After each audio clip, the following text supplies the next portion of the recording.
Richard, thanks for joining us on Robins TV. What's your assessment of where we are at the moment? Huge frustration. We are the wrong end of the table. Wrong end of the table in terms of our ambitions and our expectations. There is a lot of hard work going in. You can see that, but things aren't going in the direction that we want, and we need to work harder. We're extremely grateful for the support that we've seen.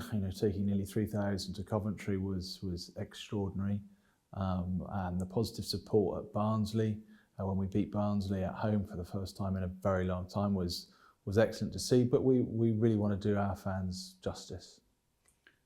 Looking at the period we've just had, 6 games since the last international break, just one win in the 6. Can you put that down to anything in particular? I think we're lacking in confidence, and you can see that we get into positions where we can win games, take points, and then we have very difficult final 5, 6, 7 minutes, which is very difficult to watch. I'm sure it's very difficult for the players as well to be part of that. But it's that final focus. Obviously, the fans expressing their frustration. As you said, 3,000 came to Coventry on Saturday. Do you feel for them? Do you sympathise with? Oh, massively. Massively. Even on the way back from Coventry, and I chat to people in the service station, you see the look of disappointment. You see the amount of effort that people have gone to, both in terms of time and money, to come and support us in such an extraordinary way. Winning 1-0, winning 2-1 against 10 men, all of our hopes are up, our expectations are up, and then when they're dashed again in injury time, it's a killer for us all. And I really feel for our fans. I'm extremely grateful for their support, but I do feel for them, and I know that is felt across the squad, across all of the staff, everybody that's involved. We want to fulfil the ambitions of our supporters, and we're not doing that at this point. As we talk today, there are 29 games to go in the league. Are you concerned about where we are in the league, and what are you going to do to address that? Yeah, of course we're concerned, and we need to take it really seriously. You could look at the table and say, well, we're only 7 points off playoffs, but that would be hiding from reality. Where we are currently, just within a short distance of a relegation zone. That's what we need to act on, and therefore, in terms of ensuring that we get more out of the existing squad, that we redouble efforts to improve the squad further. I know we've talked about in the past in terms of recruitment and what we may need in January. I think that position has now changed. We need to find ways of strengthening the squad, both from within, and it's been great to see people like Eamon Benarous forcing their way into the squad, but also look at all opportunities and angles. Nigel has talked about only recruiting players who would be better than what we've got. Does that position now change given where we are? No, that position doesn't change. It just has a different sense of urgency. We all know that recruiting in a January window is often filled with more risks, because the value can be increased for players that you want to bring in. But I think it's more really of looking at those opportunities that we would have looked at during the summer and advancing some of those plans, understanding what's out there. But of course, trying to make sure that we can get the best out of the squad that we've got as well, because we've got some really very talented players who are as frustrated as any of the supporters. They really sense the disappointment. They want to improve. We've got some players coming back from long-term injury as well. And again, we've got some good young players pushing their way through. As you say, we have some players returning. We've seen Joe Williams and Tommy Conway, Nathan Baker, back on the pitch today. That's encouraging. But in terms of the squad we have, what do we need to do to get more out of those? I think what we're seeing the passion. but we need a bit more application, and we need a bit more game sense in critical times. As I said, there are 3 or 4 games this season where we haven't taken the points that we could have done, and frankly we should have done. So at those critical times, we need to make sure that we are fully focused, not panicking, and having, I think, more confidence that we can bring these games to fruition. Now, you take the Barnsley game as an example. That was a real monkey on our back, and I thought the support at Ashton Gate was extraordinary. At a time when we could have gone back into our shell to an extent, in the last 10 minutes, the supporters really pushed us over the line. They can sense it. We know what needs to be done, and the players are going to work hard to make sure they can apply that. Just on Nigel, Richard, we've been without him for the Coventry match. Prior to that, Millwall, Peterborough, and obviously on some days here at the Robins High Performance Centre. How is he? He's not with us this week, and as people know, he missed the game on Saturday, as well as a couple earlier in the season, through no fault of his own, and he's an extremely determined character. He knows where he wants to be. It's just, at the moment, his illness won't let him be here. So really important. We need to make sure that we can have a fully functioning management team as quickly as possible.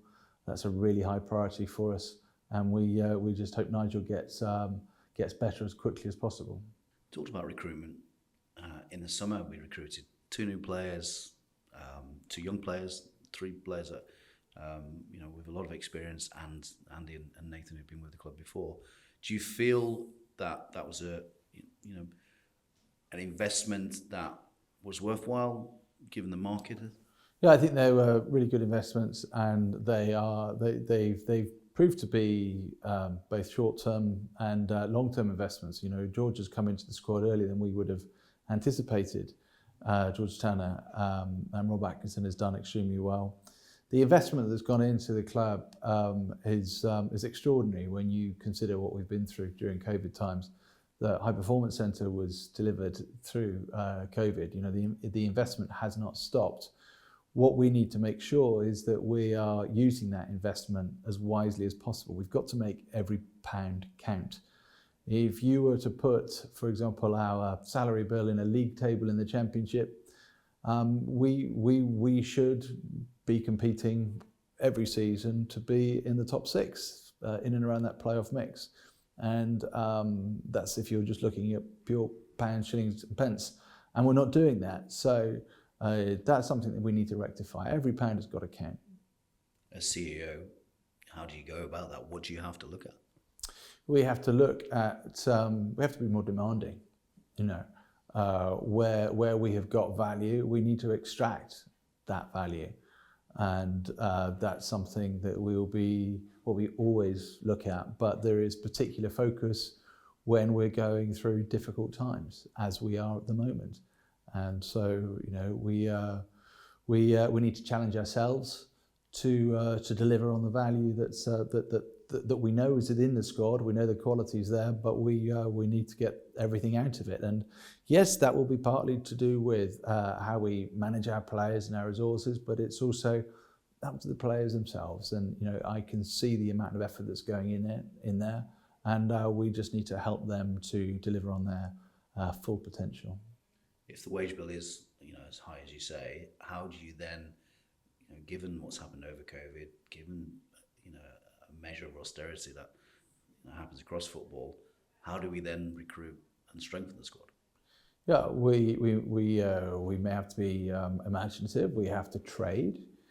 We have to look for talent, and then work to acquire that talent. The Lansdowne family have always been fully supportive, and as I said, in terms of the salaries that we've got compared to other clubs, that's there to be seen. But it's up to us as an executive and a management team and a playing team to make sure that we deliver on that investment, because we know it's going in. We need to extract the returns. Supporters will have gone back to work today, frustrated. What words of encouragement would you give to them? We understand the position that we're in. There is no glossing over this. We are at the wrong end of the table, and we are going to be working really hard to get ourselves out. We are not going to be pretending all is fine. It is not. On the optimistic nature, we are 7-8 points off playoff position, and our efforts will be going into turning this around really quickly, so we can have an enjoyable and successful and fruitful season come the end of the season. You know, we're nearly a third of the way through. We're not where we want to be, but neither are we out of touch of achieving and reaching ambitious expectations. So Richard, looking beyond, obviously, what's currently going on with the first team, we saw last week Dylan Kaji sign his first professional contract. He was training with the squad today. Yeah. In terms of the long-term future and some of our younger players coming through the academy, how encouraged are you by? Oh, really encouraged. The academy is doing a really fine job bringing players through. We've got some really good loan action going on at the moment. Riley Towley, particularly at Grimsby. And look, even though we're going into an international break, that doesn't mean that the club stops. I mean, far from it. We're using this 2-week period to bounce back. And there's so much else going on within the club. We've got the women at Ashton Gate on Sunday. We've got some under-19s games going on, which will be used to bring players coming back from injury. In truth, this 2-week period is really important for us to reset and make sure that when the games start again, we're in the best position to start advancing up that table. International breaks are strange things sometimes, because after a win, people want to go out and get back on the pitch. After a loss, people just want to get out and get frustration out and put it right. Do you feel actually this might do us some good in terms of resetting, as you talked about? Yeah, I think it does. When you look at our form since the last international break, it's been poor, and we've had issues in terms of Nigel not being fully available, some injuries, and this is a really good opportunity for us to reconsider, reset, and make sure that we can improve when we come back, because we need to, we want to, and I'm sure we will.